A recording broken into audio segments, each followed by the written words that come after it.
One and a two and a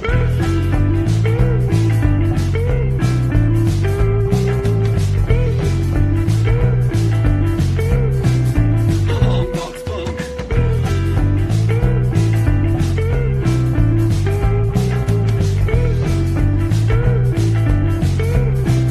Long box funk.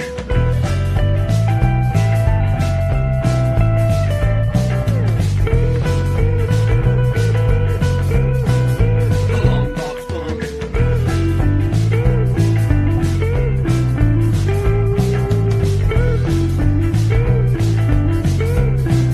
Long box funk. And just like that, we are into a brand new live stream here on Longbox Punk. That's me. I'm Chris.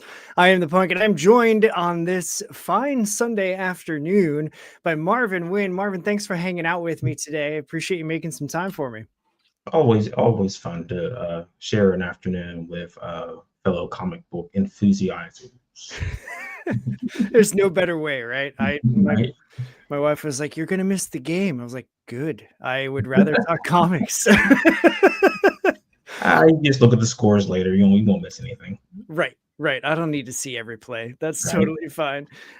So Marvin, I want to get into, you've got The Edge, which is your like ongoing comic series that's hitting its third volume, which you're going to launch that Kickstarter early 2026. Mhm. And you've got so much going on, and you have sent me a swag bag of all sorts of cool stuff, like this magnet here, and it's covered, but I've got the pin of Blaine here. I've got all of these trading cards that I want to get into as well. But before we get into any of the Edge and Comicsburg and all the things that you're doing, what's your origin story? How did comics first come into your life? How did you start creating comics? Like, where did this come from for you? Sure. So everything I always point at, there's two things that kind of pushed me into comics: G.I. Joe and Robotech. Okay. So if you remember, there used to be those ads that popped up on TV when G.I. Joe the anime series was on, and it was for the comic, and it was like, oh, and to continue the adventure in the G.I. Joe comic. Well, firstly, the comic had nothing to do with the animated series. Two different universes. It felt like. Yeah. But buying the comics leads you into other comics because they had ads for like Captain America, Avengers, Wolverine, and X-Men.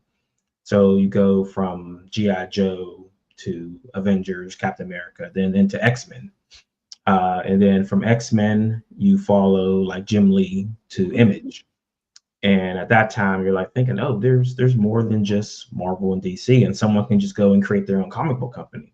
I want to do something like that. So that was around the time, like 92, 93, 94. You started crafting what will become the Edge. But Okay. as I like to tell everyone, the first thing that I created was straight trash. Garbage. And I say is that I have those notebooks still somewhere. And one day I will show people the difference between when I started and where I am now. Yeah, that was one of the things that I heard early on when I was just like investigating the idea of creating my own comics was, people were telling me just write whatever and know that your first story is going to be garbage. And It was like, okay, cool. Like, there isn't anyone that picks up anything the first time they do it and are a master of it. Yeah. So Yeah. I say that for people who don't get discouraged, because if you hand it to someone, they read it and they look at you all weird, knowing that it's your first thing you've done, and it's a learning moment right there where you realize that, man, this is not good stuff. Yeah. This might not have landed how I wanted it to land. And I would say that from the original things that I wrote, maybe 5% made it to now. Okay. Yeah, and you've been writing and crafting this universe for whatever that math is. Yeah, about 32 years. Okay. So that kind of explains how you've got such a deep roster of characters and such, like the cards that you've got with all of the characters have like their facts and stuff on the back of their abilities and what they do. And like, this is deep detailed work. Like, how how does the process of creating characters and expanding the universe, like, how does that work for you? I think that a lot of mistakes that people make with, especially with characters have powers, is that you invent a power or you have a power and you label a character with a power instead of creating a character that's a real person. Like give them the beginning of their life, the end of their life. What were they doing when they were 6? Even though it doesn't matter to the story, it's something that you either write down to keep in your head. Okay, this character did this when they were 6, because it allows you to build a character that has personality. And they're not just a run up on somebody and shoot up the room or shoot fire at people. Like there has to be a reason on why they do these things, and like all the powers in the for the characters in the edge is like connected to their personality. Like for example, Blaine was the first card there. His power is to create barriers around himself. Mhm. Each one of the powers then has a weakness that there's no oxygen in there, so he can't keep that barrier up indefinitely. So eventually, it's going to have to come down. He has to defend himself in other ways, and Mm. that happens because when he was very guarded when he was younger, kind of like was on his own and not connecting with other people. So that's what the barrier is. It's something that allows him to not to connect with other people. Okay, so it's like fundamentally rooted in who he is as a character, not just like a roll of the dice. This power goes to this person with Right. this weakness. Right. Yeah, and I think that when I was first doing the that's what I did. Is like I was like, oh, I've got this power. Who gets it? Yeah. It's like a dartboard. You're like, okay, so here's the Rolodex of characters. Here's the Rolodex of powers. Throw a dart at both, and wherever it lands, that's what they get. Yeah. And that's not a way to craft a story. That's boring, and it's not something that's going to carry a story forward. And as much fun as a lot of those earlier books were in the 90s, not saying like X-Men, Wildcat, something like that, but there were other things in the 90s that you were reading the book and you're like, this makes absolutely no sense whatsoever. And I can guarantee you someone had a dartboard of characters and powers, and they crafted the story that makes no sense. Yeah. Yeah, it just completely haphazardly thrown together of just this could be fun to see, right? Right. So, I love that we are getting questions in the comments here too. Like, how do you figure out how to create characters that are unlike you? Like, how do you write a different perspective or a different worldview than what you've got? And like, how? So that's a good question, because like the main villain in the first 4 issues is Revenant. Revenant is a former U.S. agent who decided that he doesn't want to work for the government, so he goes rogue. And his power is if you make him bleed, he's going to make duplicates of himself. If you're similar to Multiple Man in X-Men, only it's blood instead of him like kinetic energy. Mhm. So, and as I say, each power has a weakness. The weakness is spread. His brain is spread between all of his duplicates, so he feels their pain. So they get hurt, he feels it. If they die, he feels it. So imagine yourself dying continuously over and over again. So the way I write that character is I take all logic and I erase it. So I say that, all right, so if this character was driving the bus, he would stop the bus and let people on.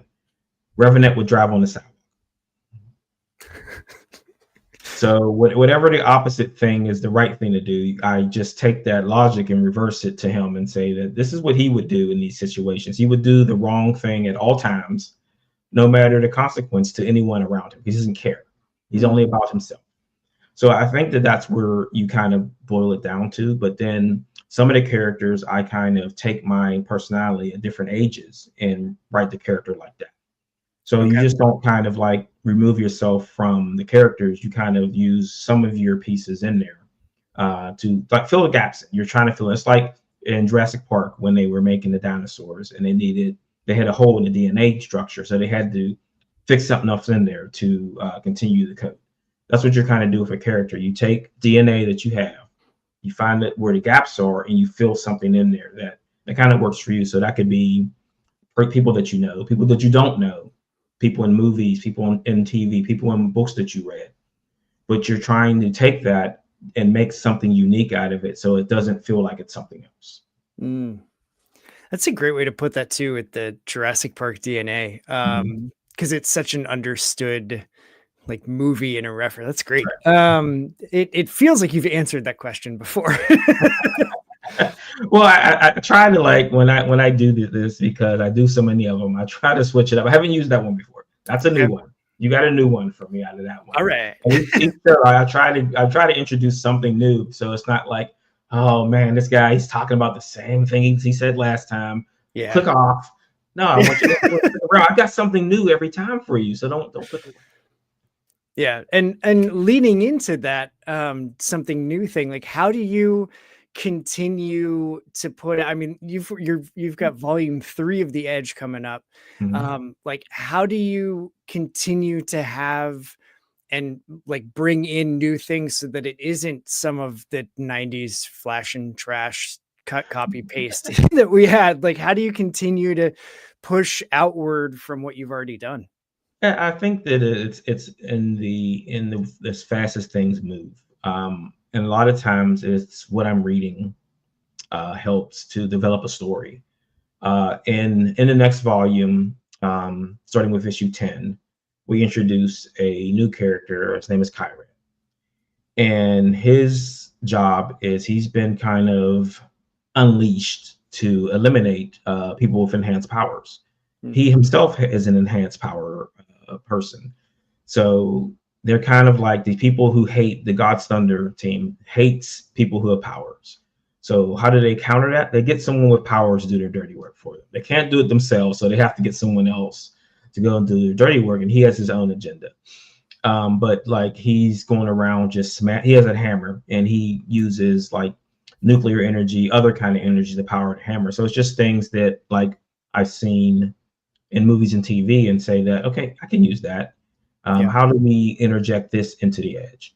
And it's sometimes that's good and sometimes that's bad, because like if I try to write another story, I say, man, that would work in The Edge. So now it's part of The Edge now, even though it had nothing to do with it when I was originally coming up with the idea. Like that fits, get it in, let's get it in, let's get it in there. And it helps to have like the artist Mark along for the ride, to bounce ideas off of him. And he says that, oh yeah, that's really good, but what if we did this? Or we haven't done this before, let's try this. And it's just the idea of kind of like running unfocused sometimes, because we had gone so long without needing anything new. So we've kind of got to issue 15, some one shots, some kind of like annual type things. And I am just now, after the past 7 years or so, going back to the old laptop to write new stuff. Nice. So has he been the artist with you the entire time? Yes. That's awesome. Since I'm going to say, and I'm always bad at dates because I did look, and I thought we started in the 2010s, and it was actually 2007. Okay. So since 2007, almost 20 years. Yeah. Yeah. I mean, that's got to bring with it some like relational capital that having worked with the same collaborator for so long, that ability to like, hey, let's do some new stuff, the magic of bouncing ideas back and forth. Like the legends of Marvel and DC just renting cabins in the woods and sending their creators off to like just be there for a week and come back with something magical. I don't know if those happened or not. Like I'm sure they probably did, but it feels like a very lore heavy thing of like, oh yeah, they did this thing.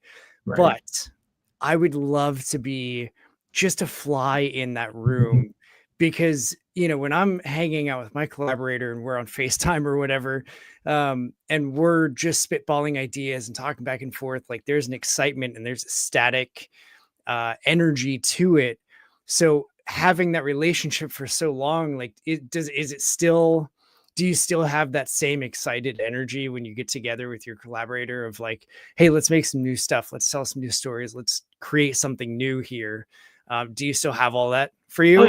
Oh yeah. And I get fussed at a lot by Mark about the slowness at which I kind of produce things for him to do. So it's like, he's like, oh yeah, do you have anything new? And I go, yeah, I'm working on some stuff. And then I'll like bombard him with covers. He's like, well, covers and pinups and cards are nice, but can we can we do some work in the book? And I said, it's coming, because right now I've got 4 things prepped up.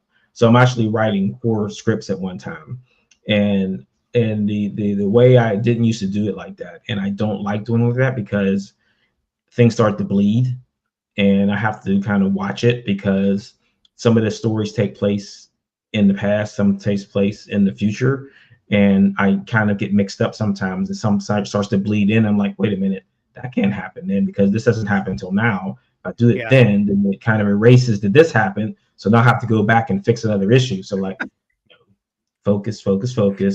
And it just keeps happening. Like, I'll start writing one, like, oh, I got an idea, and then I'll jump to another one, then I'll jump backwards, and I'm like, oh man, I gotta focus. I can't do this. And that's why I say, like, sometimes running unfocused it can work, and sometimes it can't work. Yeah. Yeah, it's I don't know how you're writing 4 different scripts. Are they all like within the Edge universe, or are Yeah. they okay? Because that would make it even harder, right? If Right. it Like I said, unfortunately, every time I try to get to a point of doing something different, it ends up part of the Edge, except for one thing. There's one thing, and I don't talk about it, because if I do, it'll end up part of it. But it's a whole separate story, and I'm hoping that I don't figure out a way how to cross those streams. Okay. Yeah, like it almost feels like you would need to put on blinders Mhm. of like, I just need to look at what I'm using for this specific story and this specific script and only do this thing. But with me, like anytime I sit and try and write anything, I can either get super lost in what I'm doing and Mhm. like every thought I have is that story, or it's the opposite where I'm like, yeah, this is fun. Ooh, what if I did this? No, that would work better in this other story. Well, let me capture that real quick because I can expand on it. And then I get over to that document and I'm like, ooh, but hang on, what was I doing over here? And then I go back and it's a lot of bouncing back and forth. Mhm. And at the end of it, I'm like, I just have a bunch of stuff everywhere. Like I don't think I wrote anything succinct. So I think sometimes in that instance, the easiest thing to do is to get everything on a wall. Mm, So you do those, like, there's connectors. So you print out and you start sticking things on the wall, and then you put strings in between them and say, okay, this connects to this connects to that, this doesn't connect to anything. Okay, pull that one away because it doesn't work with what I'm doing right now, and put yeah. that on another wall, and then you start a whole new wall of new ideas. Or you do like I've been fighting doing, and go analog. Get off the computer, because that's the poison. That's the cause of the problem, because I have access to everything at once. If I go analog, I only have access to the one thing I'm working on. Yeah. So I just have the image of Charlie from It's Always Sunny in Yeah, Philadelphia, yeah. where it just this thing, Exactly. I feel like as a tactile person though, like physically putting a sticky note on a wall and then connecting it might actually like be very helpful for me. And just because I work well with taking chaos and Yeah. then making it make sense, and which is good because my brain is always chaos all the time. Mhm. And it just like there's something to be said about the physicalness of touching what you're creating. I would love to, and I keep hearing from other creators and reading stuff online of like, yeah, I'm trying to not do everything on a laptop anymore. Like I want to Mhm. physically pick up a pencil and paper and draw analog, or I want to physically pick up a pen and handwrite my scripts and then convert to digital. Mhm. Have you played around with how you do your writing, or do you have a set system and process and that's what works and that's what you continue to do? I mean, like I said, I've kind of played around with going back to writing on paper. Okay. But again, but since I do like research on the fly, so that kind of eliminates me being able to go online and find things. Yeah. I mean, I guess I could break out some encyclopedias, but all that stuff is outdated now. Yeah. And like I said, is that everything's moving at a clipping pace. Like every day, there's something new that I was like, oh man, that's a thing. I never heard of that before. Like the other day, we got a weather alert for freezing fog, and I'm like, what is freezing fog? How does it get cold enough for fog to be cold. Like fog at freezing temperatures it's crazy to me. How does that happen? Like Yeah. that's Iceman or storm stuff. Like how does that how Yeah. does it get that cold that you could go out into the fog and get frostbite from it? So like, okay, that's new. I mean, I'm not going to put it part of the story, but I mean that's something new that put in the back of my head is this is something that exists. Yeah. Yeah. So do you feel like you are always taking notes of like just things like that stand out to put them in your brain Rolodex and spin it backwards so that it's Mhm. there somewhere? Yeah, yeah, because like I said, that at that point in time, I'm like, that's worthless information. But later on, be like, oh, remember when that happened? What would trigger something like that? How can I write that into a story? Or like I said, it could be something different. Like you had a like movie, The Fog. What if that movie, The Fog, had freezing fog?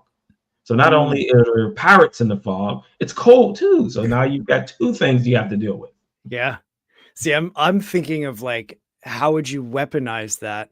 Hmm. Of because don't you have a character that can convert his mask to like mist?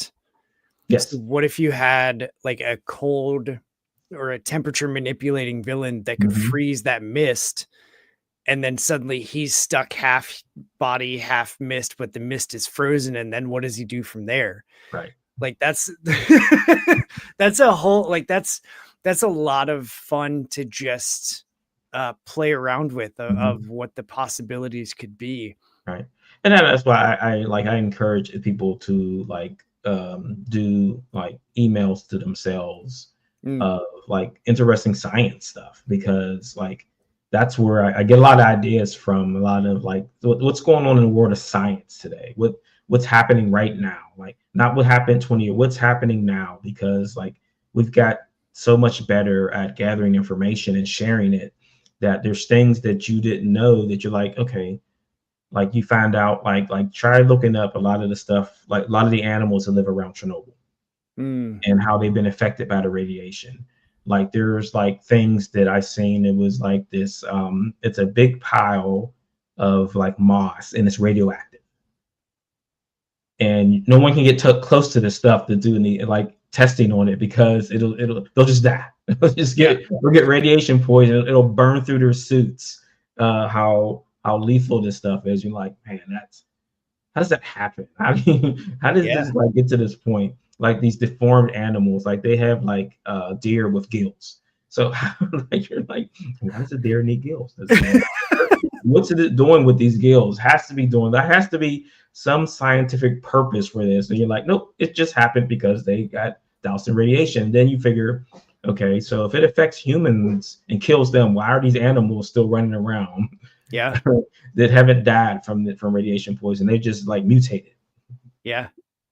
Yeah, I read a lot of dystopian sci-fi like Mhm. novels, and I've been reading a lot of Nicholas Sansbury Smith is the author, and he does a series called Hell Divers, where after World War III, the surface of Earth is basically just all radioactive all the time. And so they take to living in airships that are constantly flying over the Earth, and then they have divers that have to dive to the surface. Hell, to pick up all of the batteries or the mechanical pieces or whatever that they need, and then they return back up to the ships.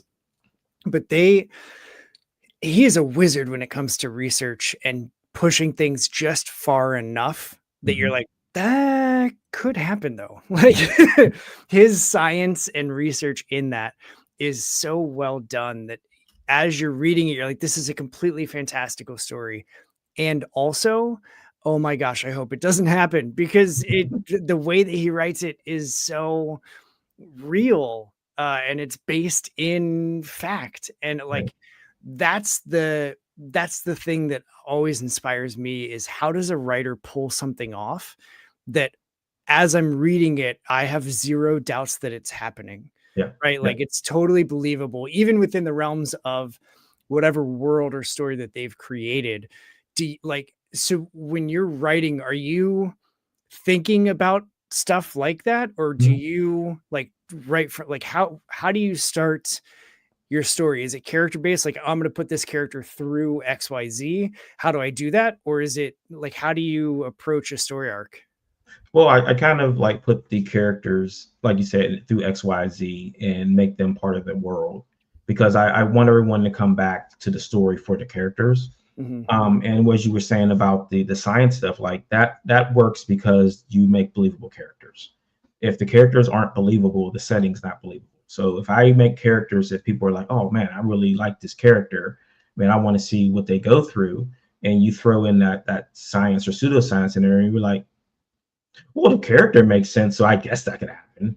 So I mean that's really the world that's created by really good characters. Really good characters will drive any kind of story forward. It doesn't matter what the story's about.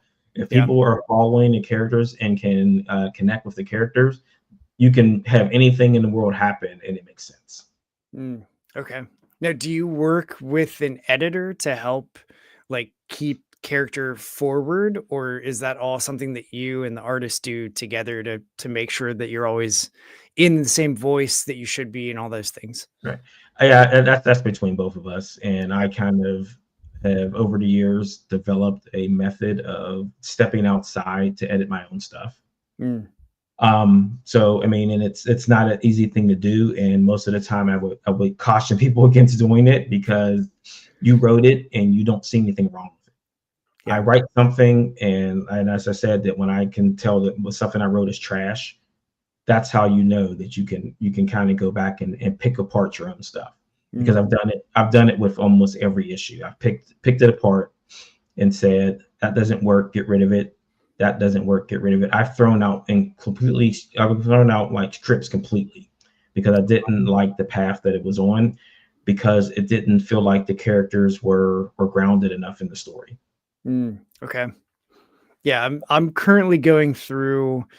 So we just wrote our first main or our first like full length arc, and Hmm. it ended up being, we weren't worried about page length or whatever.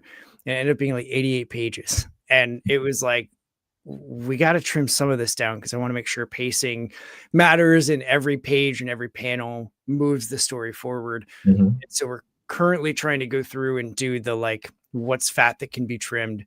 And I'm running into what you said, a lot of like, yeah, but I really like this line. Like I Hmm. really like this thing. Like, does it have to be there? You know, there's a couple scenes that I wanted to like, oh, this will probably be one that we can cut down. And then I went back and read it and I was like, I mean, we can cut like these two lines, but like everything else feels pivotal. So how do you, when you're in that moment, is it purely based on does this move the story forward? Right, and I think that that's where a lot of people make kind of mistakes, where they kind of stop their story in mid progress and then are stuck. Mm, So it's like you're in the middle of the story, you've had to kind of make a judgment call on whether this happens or that happens, and you pick the wrong one, and the story just screeches to a halt right there, and now you have to figure out how to restart the vehicle. And that's what I say, is that when I had to throw things out, that's probably why, because I felt like like something happened, the story stopped, and now you have to rev the engine, and you don't want to have to rev the engine because you want to lose a reader in some cases where. And we were talking about this because we were doing our script to store videos, and it was kind of like what you call a page turner. So yeah. what happens in that last panel or on that page that makes the person want to go, oh, I need to turn this page? And the analogy I used was the old Grover books from the Okay. 80s, where it was there's a monster in this book. Yeah. And every time you would turn the page, Grover would say, oh no, you turned the page, we're getting to the monster. And you're like, oh crap, there's a monster? Let's keep going. Yeah. So you have to figure out a way as a writer and also as the artist, what's happening to make that person want to go keep moving, because again, you could stop the story and it did in its tracks. And I've seen some stories and I've seen some movies where it's like, you just ended the movie right there. I don't like, what else do we need to watch? Yeah. So it's the pacing is important. What's also important is keeping the reader entertained along the way, so they don't be like, I don't even know where this is going. They just throw it back into their pile. Yeah. Yeah. You don't want to end up on the to be read pile Right. indefinitely. And then, you know, you have people like me where I have 7 piles on a shelf and I'm like, I just have too many comics.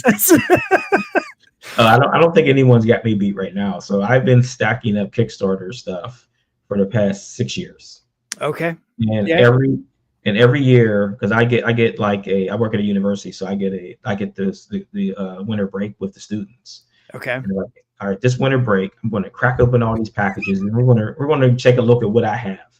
And every year it's like something comes up, and I end up doing something else, and I never get it done. But this year, for sure, next month, it's going to be a whole entire. I might even make a video of it. Kickstarter opening packages for the past 6 or 7 years. That would honestly be a lot of fun to watch. Because at this point, like, I'm sure you've got stuff that you forgot that you backed. Like, Yeah. I mean, I just look like I think I've backed over 300 Kickstarters, and I'm like, have I even opened 300 packages? I don't think I have. Yeah. Yeah, that I'm gonna keep you to that, because I want to see you open 6 years worth of Kickstarters. It would be great if there's like some kind of prize I won or something, and like, oh, you won this, and like, oh, and the person's like, well, that was 6 years ago, buddy. I don't even have it anymore. Like, dang it. Yeah. It's like reading the finding a comic in the dollar bin, and it's like, if you return the certificate, you get a free poster, and then you look in the fine print and it's like, expired in 1997. Right. Damn it. or it's a like a Blu-ray or something, and it has a digital copy expired. Yeah. Or a good one would be, you open up a Wonka bar and there's a golden ticket. Yeah. And it's like, dang it, I could have had a chocolate factory. Yeah. That could have been me. Yeah. Get you, Charlie. That's awesome. Yeah, I run into that same thing where I back so many that I just at this point have started stockpiling them, and then I open them every 2 weeks on my Substack. Like, I do a special Wednesday night thing, and I'm like, I'm just going to open whatever I've gotten. And there's definitely stuff that I'm like, I have no idea what this is. I don't know. I don't recognize the name. I don't recognize, like, okay. And I open them like, oh yeah, that's it's like fun, Christmas guys. all over again. That's cool. Yeah. But yeah, now I have a shelf of books, and it's of Kickstarters alone, and it's just it's like, I can't stack these because the stack will fall over, so I'll put them on a shelf. Well, then I filled the shelf, and I was like, okay, well, I guess I can put them on top of the books on the shelf, and it's a mess, man. It's just a mess. But comics are the best, and a lot of the stuff that you get to do with comics is just super fun. I know I've mentioned a few times these trading cards, but like, when you sent me this package and I opened these up, I was like, these are the coolest freaking things. Where did this come from? Like, was it purely like going through the 90s and remembering when trading cards spun out of comic books and wanting to have them of your own characters? Right. So originally we were going to do trading cards, and we did do a test set of the trading cards. And I'm getting up there in age, so when I flipped it over to read what was on the back, I'm like, I can't even see what this says. So I had other people, and I was like, oh yeah, I can see it. I was like, well, I can't, so I'm going to assume that other people will not be able to read what this says. So I'm like, all right, so let's just scale up. I want people to be able to see how the really good art, the really good colors, the really good lines, and then be able to read what it says on the back. So we're like, let's just do postcards. Let's do postcards. And the comics printer that we use, Comic Impressions, they were like, so we can seal these for you in sets. I'm like, that's cool, because I was going to do that myself. And I'm like, you're only going to charge me an extra $10. So I mean, go ahead. So it's shrink wrap, because I would get like those like poly bags, and I would put the box down with each card and put them in there one at a time. And then I would make the set, put it in, and that took me 10 minutes. Yeah. So I'm like, I'm going to spend like 6 hours doing this when I could just pay someone else to do it. It's not going to cost me that much more. Please do it, because I don't want to. Yeah. And it comes down to the, like, what's it cost of your time versus what's it cost to just pay them to do it. I think they're great. And I think I've got, of course I say that, and now I don't. I used to have trading cards like right here that I could show, but postcard that's what size this is. Yeah, absolutely. So I've got a trading card right here. Yeah, see, and you can clearly tell the difference between his trading card and my. That's awesome. No, I do think it's great too, because it, like, a lot of the trading cards that I still have somewhere in binders in the basement. That's a lie. I know exactly where they are. They're on my shelf. I like looking at the artwork. It's, you can't appreciate the details because it is so small, right? And you're like, oh yeah, I think that's a thing. But with these, because of the size, you not only get the big splash image, but then you can also have like the individual panel breakouts too. So you get a whole lot more than just the, like, if this was a trading card, you would only be able to do this image here. Like there's no way you would have the panels on there because you just wouldn't be able to see them. Yeah, be too small for anybody to see it. Yeah, but so that's something that, like, you all did with comic impressions. Yeah. Duly noted, because they like those guys. They're really helpful. They do all our printing. So single issues, trades, cards, posters, flyers, et cetera, et cetera. They do it all. So yeah, they're the ones that we usually contact when we need something done.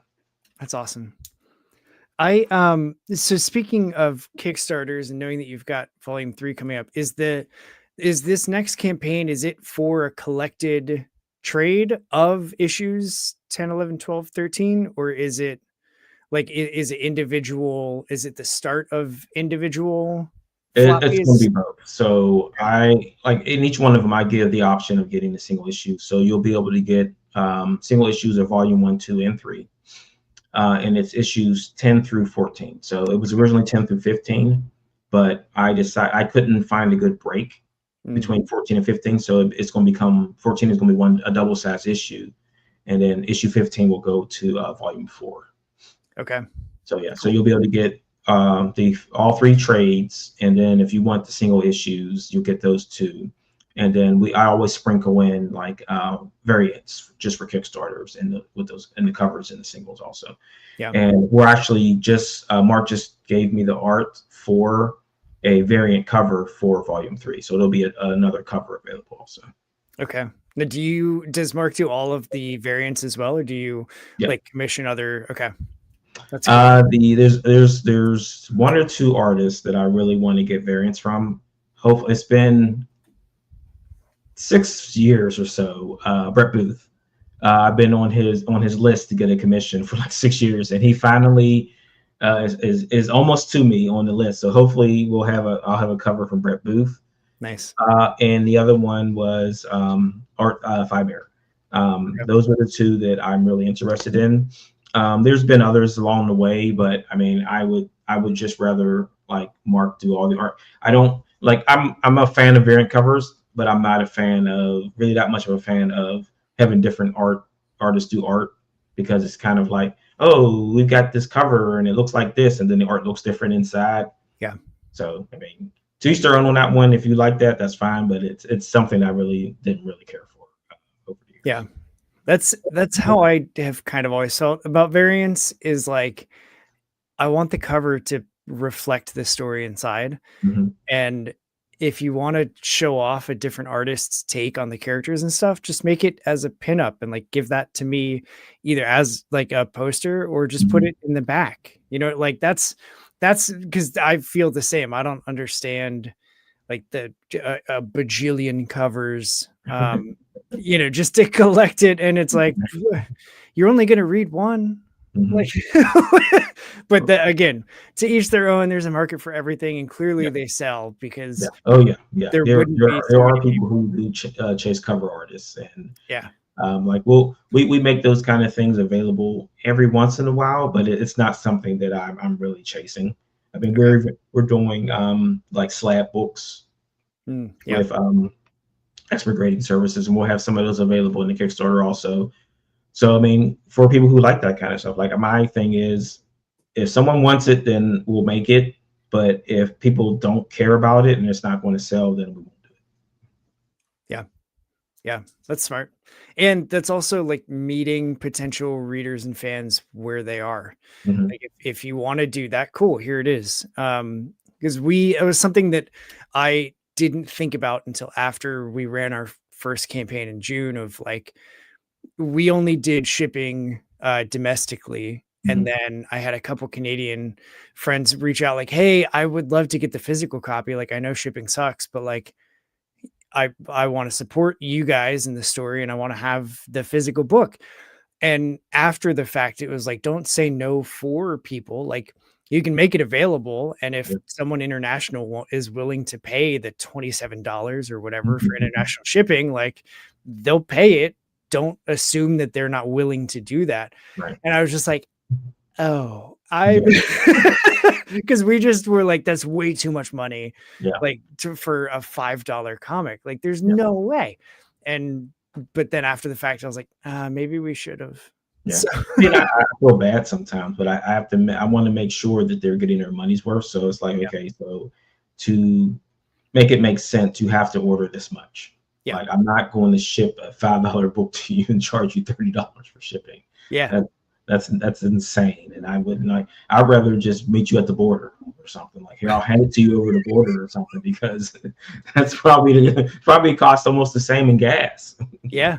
Yeah, it's like I'll pack everything up and I'll just toss the book over the fence. And right.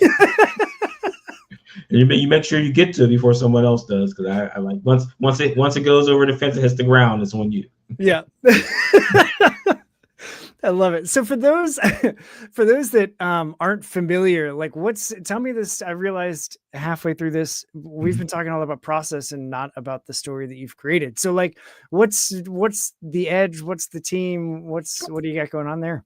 So the Edge. It's a drug, and it grants people those enhanced abilities that you will see in other comics, but there's a price to it. So the price you can pay is you can go insane or die.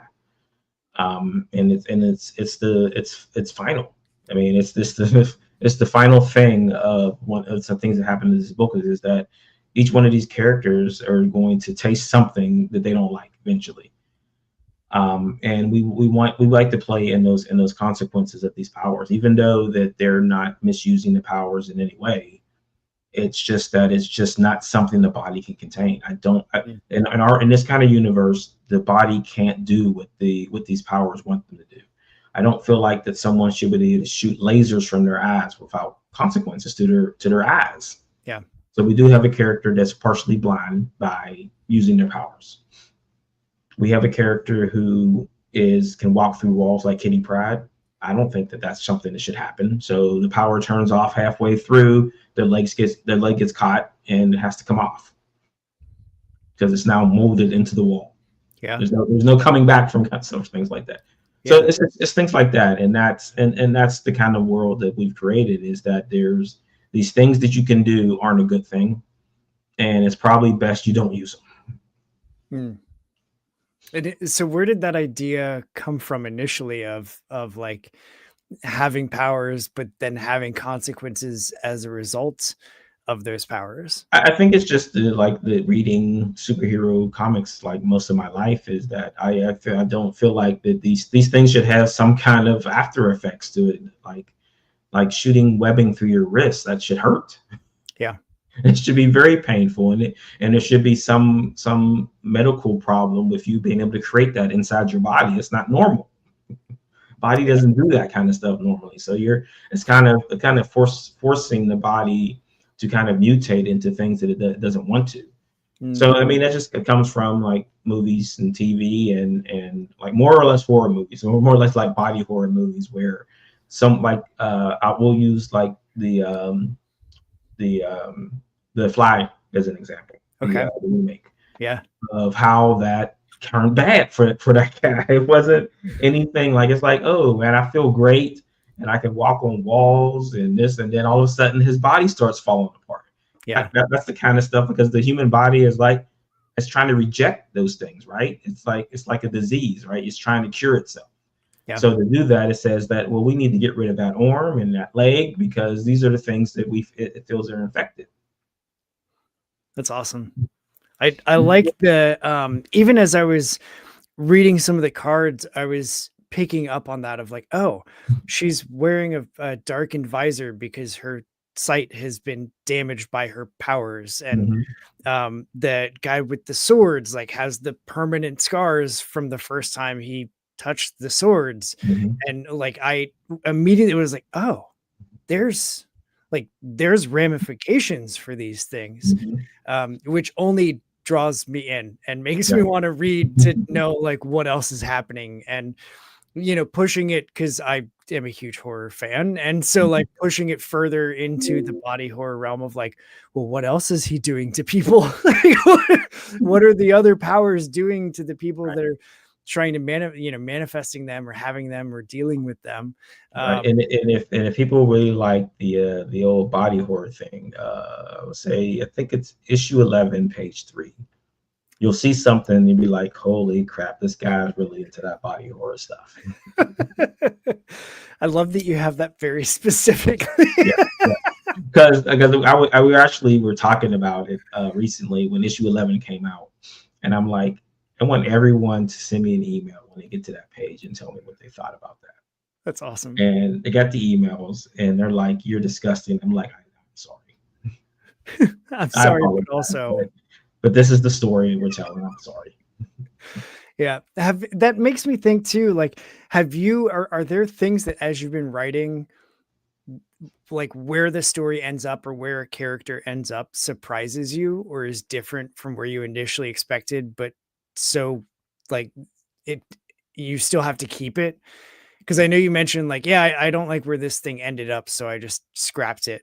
Like, Yeah. have you had the opposite of I didn't expect it to end here, but this is a better place than where I thought it was going to end up?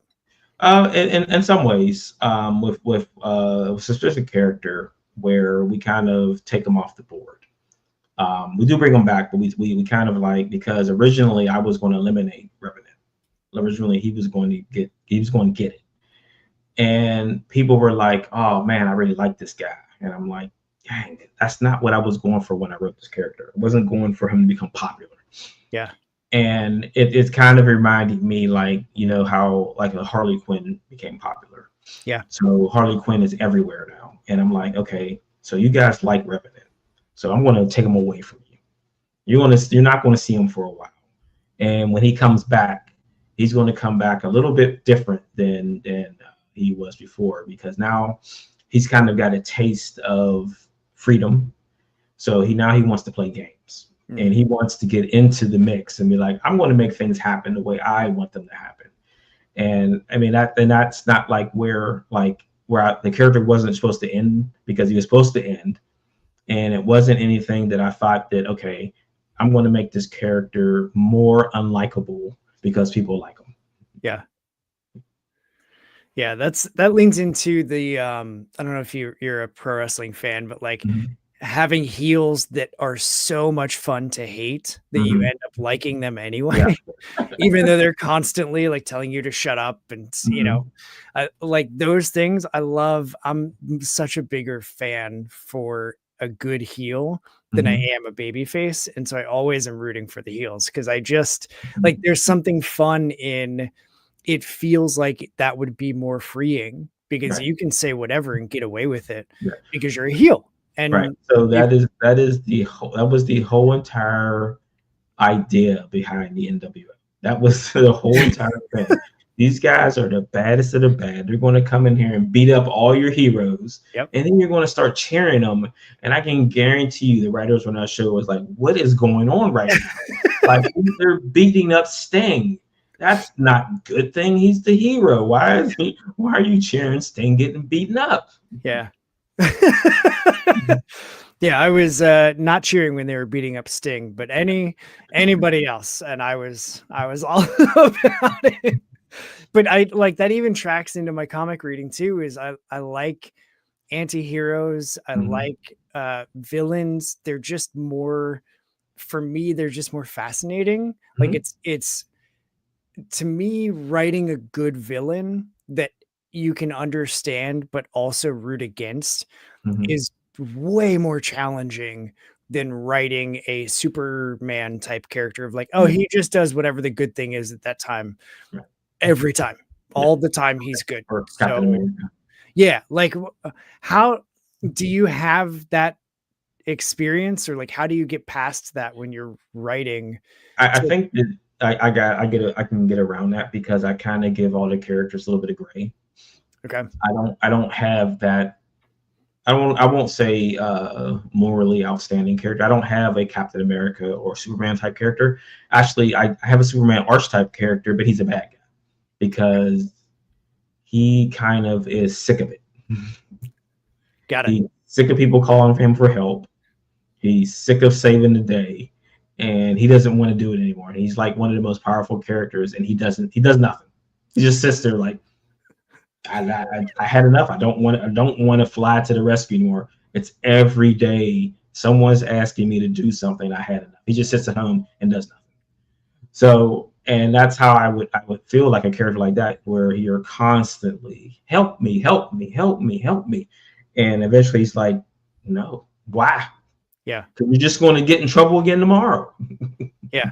I'm not going to. It's the Lois Lane trope where it's like you just keep doing things to get you into trouble. Go do it because I'm done. I'm done helping.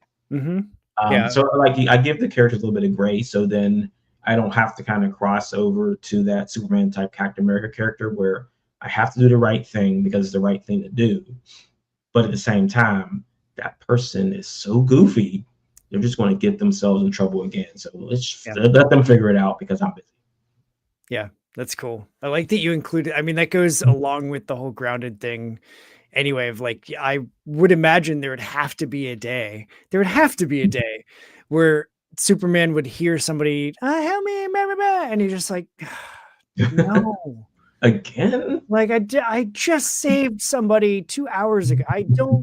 Can I just take my boots off? Like, when do I get to take a nap? Yeah. Yeah. Yeah. I like including those things. And that's a large part of why I always preferred Marvel to DC, because at least Marvel was trying to, like, oh, Peter Parker, yeah, he's a superhero, but also like he is struggling through school. Yeah. And like that kind of sucks for him, instead of like, oh, well, I'm Batman, I'm a billionaire, so I can buy all of the things and I can do all the stuff. I still enjoy Batman, but I just like, it was always something other for me. And not just because he was living in Gotham and Peter Parker was living in New York. It was like, it's all, it just felt more real to me reading Marvel stuff. So then as I've gotten older and pushing that even further, I really don't read many superhero comics at this point because I grew up on those. Like now I'm at a point where I want to read a story about real people and like real things set in fantastical situations. Right. That like, that's what's drawing me in now, is those types of stories. Right. So I'm excited though. I love hearing all the things that you're including with the Edge. For those that are watching and are like, well, I need to get my hands on this comic. Like, what's the best way to keep up with you, to know about future issues of the Edge and campaigns and all the things? So you can follow the Substack. You can get to that through theedgecomic.com or comicbird.com. Either one. We have signups for newsletters on both. So no matter what you sign up for, you're going to get all the stuff. So you'll get the Edge, you'll get the Comics Bird newsletter, and I think my partner Grant, who does Beowulf, I think he'll get it also. So he does one also. So we just share the email. So we go like, oh, you signed up for one, you want them all, right? So yeah, we'll share the email with everyone else so they can add it to their newsletters. But I'm on Instagram, I'm on Facebook, I'm on Blue Sky. I don't think I have an X account anymore. I think my X account was erased because I put it on pause and I think they erased it or something. But I am always willing to talk comics. So if you are a fan and you want to chop it up about something that you like or don't like, if you are interested in becoming a creator and you don't know where to start, feel free to ask. We do a video series called From Script to Store that takes you through the entire process and talks about all those cool things we were talking about before. We're like page turners. What's a page turner? Well, you can watch that video to find out. We do talks with retailers. So we dive in with them and talk about what it takes to get your book into a store. because that is a very challenging thing at this point in time. It's been challenging, but it's even more challenging now that Diamond has fallen. Yeah. So it's even more of a, hey, how do we do these kind of things if we don't have a main distributor to send stuff to people? So we talk about that kind of stuff. So like we're trying to get into more of the education and entertainment of comics, because we know that the last thing I want is for there not to be any new creators. And I think that looking at the landscape, we lost the entire generation of not only creators but readers. So now this new generation are back into the fold, and they're the ones that are looking for all that physical stuff now. Like they like physical records. I saw someone asking about cassette tapes the other day. I'm like, we're going in the opposite direction of where the industry wants us to go. I'm like, and I'm all for it. Like everything, digital. And they're like, I don't want any digital stuff. I want all that physical stuff. Give me the physical.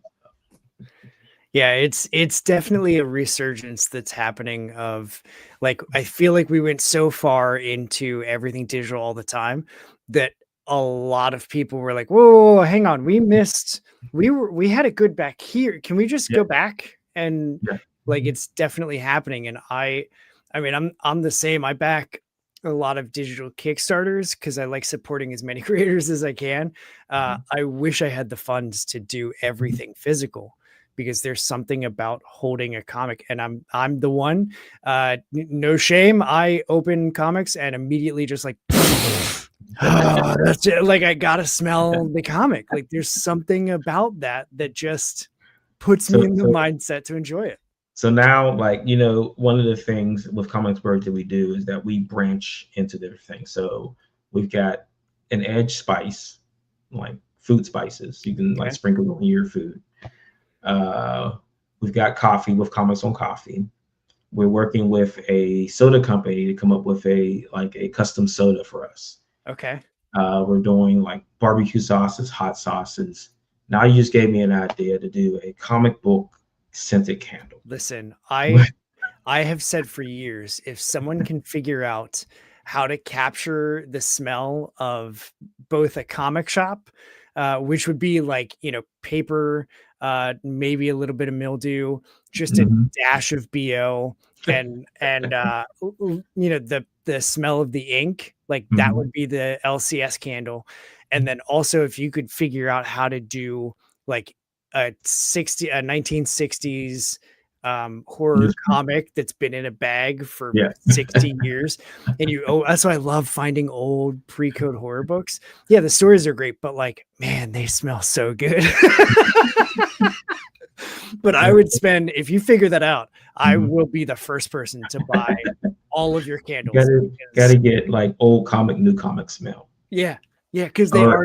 And if we're going to go like LCS, we got to go 4-day convention on day 4. The day 4 smell. You're like, holy crap, what is that? Yeah, day 4. That smells like someone hasn't washed in 2 or 3 days. That's what that smells like. Yeah, well, and like half the vendors have been sleeping on friends' couches and on the floor of hotels because it's cheaper. And or it's Dragon Con and they don't have a room and they're just in the hallway of the convention center sleeping. Yeah, I mean, whatever, do what you got to do. But yeah, if you figure that out, you let me know, because no joke, I will be all over that. I do have the pre-launch page for the Volume 3 Kickstarter linked in the description below, so you can easily find that. Hit the pre-save button, then you get notified when it launches. That'll be early 2026. Got that. Cool. Those are all my notes, but I'm not done yet. 2 more things. The first, I want to take a screenshot. We're going to pose, and I'll use that as the thumbnail for the video. So I'm going to get my swag here and get my... Should I smile or should I not smile? You do whatever you want to do. Okay. I will get this. All right. Yeah, 3, 2, 1. Great. I took a bunch there. The other thing is what I told you about earlier before we Mhm. came live. So I love doing this show because I get to talk to people that are all over the world with all sorts of different experiences, backgrounds, life perspectives that have led them in all different directions. And yet we all have the shared similarity of loving comics.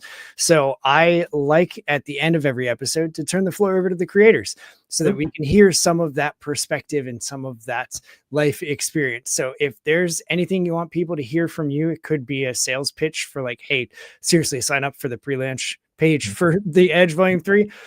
It could be something completely different and unrelated of why a comic book smelling candle would be the best piece of merchandise of all time.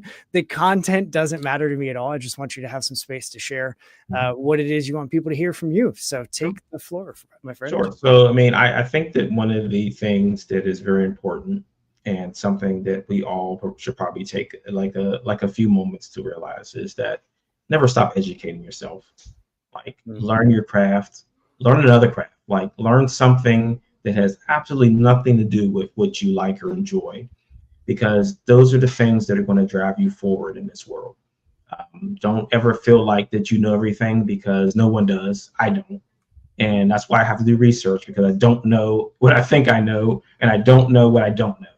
So just educate in any way you can. Like, I mean, you don't have to go and do university. Like, get on the internet and start searching for weird things that you can fill your head with instead of filling your head with junk.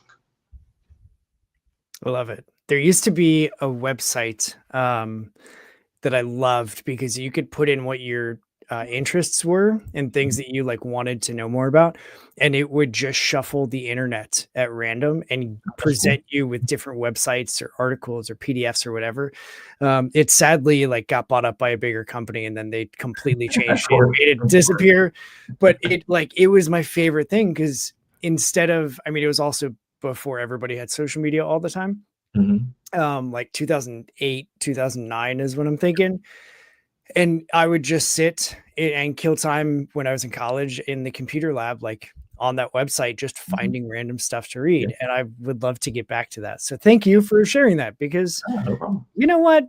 That's what I'm going to do. Instead of doom scrolling, I'm just going to start learning about sciencey things because I love science. So, Learn how to Marvin, make a cake. That's a good one. Make a cake. COVID, I made a cake. We were watching that Nailed It show on Netflix, Yep. where it comes out completely terrible. And my wife is a great cook and baker, and she does all the things.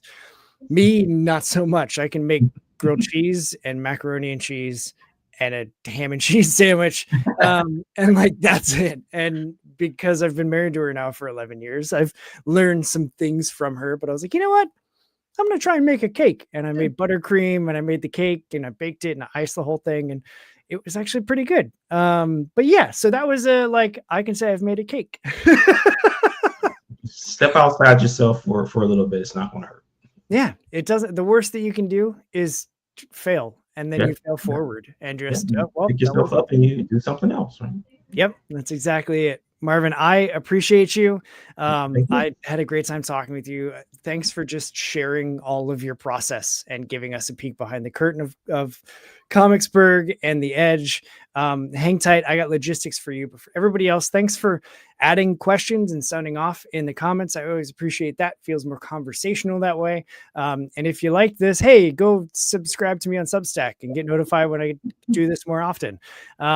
But now it's time for the tagline, because every good podcast has one. Go do what's good for you, punks, and read some indie comics, because we are out of here.